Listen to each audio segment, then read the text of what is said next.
الحمد لله رب العالمين وصلي وسلم على المبعوث رحمة للعالمين بعثه الله شاهدا ومبشرا ونذيرا وداعيا إلى الله بإذنه وسراجا منيرا. So as we approach Ramadan, we also approach the end of our series on 10 things that we can do to become among the beloved of Allah Azza wa Jal. So the 10th of those 10 points is, as Ibn Qayyim mentions, مباعدة كل سبب يحول بين القلب وبين الله عز وجل. He says, to become among the beloved of Allah Azza wa Jal requires us to distance ourselves from anything that causes a rift between our hearts and Allah. And this is a very famous concept we're all well aware of, which is to always have our hearts be connected to Allah Azza wa Jal.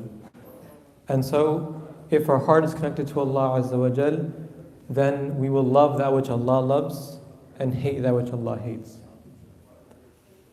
And the only way for your heart to remain connected to Allah Azza wa Jal is to remember Him. Is to remember Him. And the problem, though, is that human beings, by our very nature, are forgetful. And in fact, the word insan, the word humans, comes from the word nisyan, which means to forget. So human beings, even very literally, are forgetful people or creatures. As Ibn Abbas radiallahu anhu, he says, إِنَّمَا سُمِّيَ الْإِنسان, that insan are called insan لِأَنَّهُ عُهِدَ إِلَيْهِ فَنَسِيَ, because a covenant was taken from them, أَلَسْتُ بِرَبِّكُمْ قَالُوا بَلَى, but they forgot it. They forgot it. And so, if someone is forgetful, then what do? You remind them. And so, Allah Azza wa Jalla, that's exactly what He does. He reminds us about the covenant 5 times a day through the kalam, through His own kalam that we recite in prayer. And so, here's an idea. If you're remembering Allah Azza wa Jalla, then you start to, or you don't disobey Him then in those moments. So what if you remember Him every single moment in your life? Then you won't disobey Him at all. And this is exactly what the Salaf would try to do. And you see people doing this as well, where there are people who, in every single moment of their lives, they're doing some sort of remembrance of Allah. So for example, even if they're on vacation, they're thinking about Allah. When they talk to you, they're only talking about Deen and Allah. When they're eating food, they're thinking about Allah. There are people like this.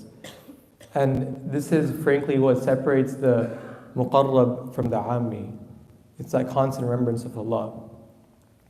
I used to have this teacher who, he was known to constantly remember Allah.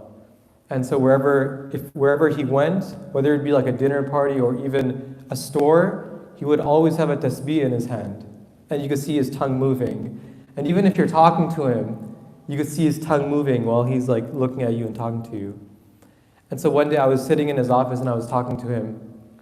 And his office was in such a way where from his desk, he had a window, like a big window.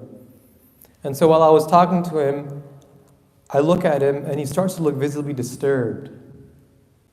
And so I'm wondering why he's disturbed. And so I look outside and he's looking at these 3 boys who are sitting outside his window.